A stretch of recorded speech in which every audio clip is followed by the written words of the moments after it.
Доброе времени суток. Решил привести в порядок салон 99-й.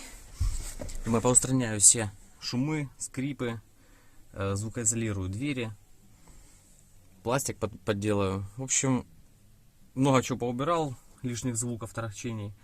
Но от одного скрипа не мог избавиться. Искал его очень долго и нудно. Менял замки, ставил такие вот штучки. Кстати, нормально помогает от скрипа всяких и стуков нездоровых.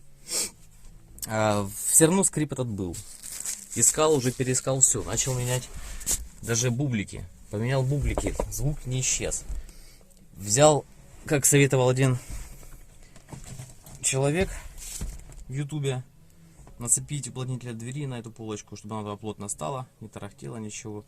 Действительно, тарахтеть перестала. Запенил снизу полку. Но скрип найти не мог. Долго искал. Наконец-то я это нашел. Оказалось совсем неожиданное место. Вот в багажнике, возле петли багажника, крышки багажника, вот образовались такие вот трещины. Я их немножко разогнул сейчас. Послушай, оно или не оно.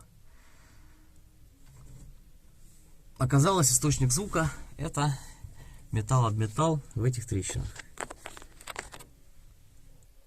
Так что смотрите тоже на сам кузов. Все, может, это кому-то поможет в поисках данной проблемы. Всем спасибо. До свидания.